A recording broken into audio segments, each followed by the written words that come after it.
Hello everyone, welcome to my channel Learn with Nandita.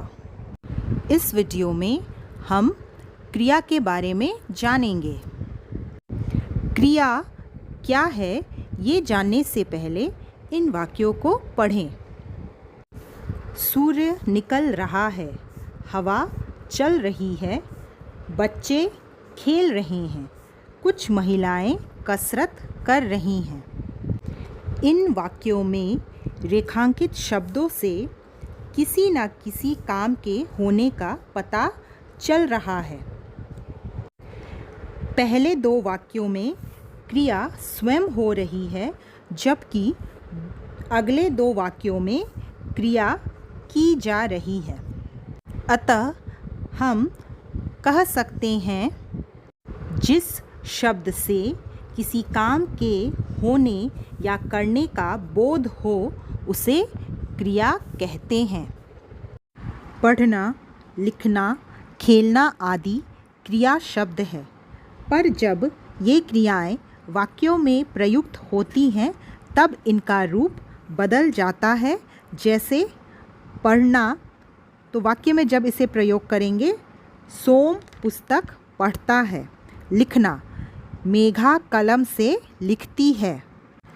पढ़ता है, लिखती है आदि क्रियाओं का सामान्य रूप पढ़ना, लिखना है, और इनमें से ना निकाल देने पर जो रूप बचा रह जाता है उसे धातु कहते हैं।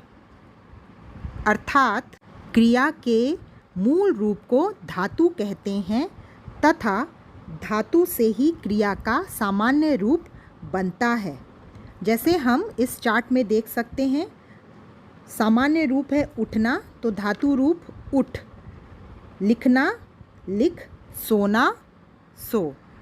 क्रिया की संपूर्ण जानकारी के लिए वीडियो को अंत तक ज़रूर देखें, पर उससे पहले अगर आप चैनल पर नए हैं तो इसे सब्सक्राइब करें और बेल बटन को प्रेस करना न भूलें।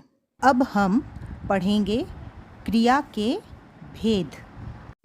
कर्म के आधार पर क्रिया के दो भेद हैं, अकर्मक क्रिया, सकर्मक क्रिया।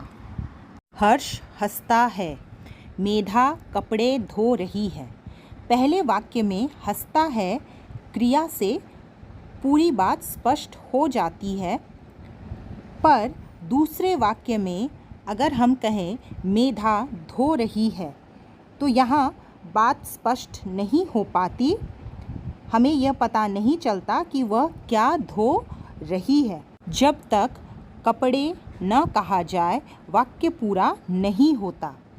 इस वाक्य में कपड़े धो रहा जो क्रियापद है उसका कर्म है, अतः पहले वाक्य की क्रिया हंसता है अकर्मक क्रिया है। दूसरे वाक्य की क्रिया धो रही है सकर्मक क्रिया है, क्योंकि उसके साथ कर्म लगा है। कर्म क्या है यहाँ पर? कपड़े। इन उदाहरणों से पता चलता है कि जिस क्रिया को कर्म की अपेक्षा नहीं होती वह अकर्मक क्रिया होती है। जैसे वह जल्दी उठता है, जोकर हंस रहा है। जिन क्रियाओं को कर्म की आवश्यकता पड़ती है उन्हें सकर्मक क्रिया कहते हैं। जैसे मैंने पुस्तक पढ़ी। अगर पुस्तक को यहाँ हटा दिया जाए तो वाक्य बनेगा मैंने पढ़ी, जो कि एक अधूरा वाक्य है। तो पुस्तक इस वाक्य में कर्म है, कर्म के बिना यह वाक्य अधूरा है। उसी प्रकार रवि ने पत्र लिखा। पत्र क्या है? पत्र यहाँ इस वाक्य में कर्म है। यहाँ यह बात ध्यान देने योग्य है कि यदि वाक्य में कर्म उपस्थित न भी हो पर क्रिया को उसकी अपेक्षा हो तो भी वह क्रिया सकर्मक होती है। जैसे मोहन पढ़ता है, शीला खा रही है। सकर्मक क्रिया के दो भेद हैं, एक कर्मक और द्विकर्मक। एक कर्मक क्रिया जिन वाक्यों में केवल एक कर्म होता है वहाँ एक कर्मक क्रिया होती है।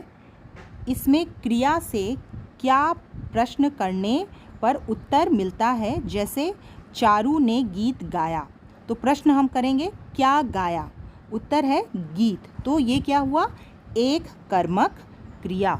द्विकर्मक क्रिया, जिन वाक्यों में दो कर्म होते हैं वहाँ द्विकर्मक क्रिया होती है। इसमें क्या और किसको लगाकर प्रश्न करने पर उत्तर आता है। जैसे मोहन ने सोहन को घड़ी दी, तो हम प्रश्न क्या करेंगे, किसको दी और क्या दी। तो किसको दी का उत्तर है सोहन को, और क्या दी, घड़ी दी। अतः इस वाक्य में दो कर्म हैं। अब हम क्रिया के कुछ अन्य भेदों को देखेंगे। पहला है प्रेरणार्थक क्रिया। जिस क्रिया शब्द से यह पता चले कि कर्ता स्वयं काम न करके किसी अन्य से काम करवा रहा है, उसे प्रेरणार्थक क्रिया कहते हैं। प्रेरणार्थक क्रिया में वाक्यों में प्रायः दो कर्ता होते हैं। जैसे अध्यापिका छात्राओं से पत्र लिखवाती है। यहाँ कर्ता कौन है, कर्ता है अध्यापिका और छात्राएं। यहाँ अध्यापिका द्वारा छात्राओं से पत्र लिखवाने का काम करवाया जा रहा है। अतः लिखवाती प्रेरणार्थक क्रिया है। संयुक्त क्रिया, जब क्रियापद में एक से अधिक क्रियाओं का प्रयोग होता है तब वह संयुक्त क्रिया कहलाती है। जैसे सोहन खाना खा चुका है, निशा घर जा रही है। खा चुका है, जा रही है, ये संयुक्त क्रिया का उदाहरण है। इसके साथ ही ये वीडियो यहाँ समाप्त होता है। अगर आपको ये वीडियो पसंद आया तो वीडियो को लाइक, शेयर और सब्सक्राइब करना ना भूलें। मिलते हैं एक नए वीडियो के साथ। Till then keep learning.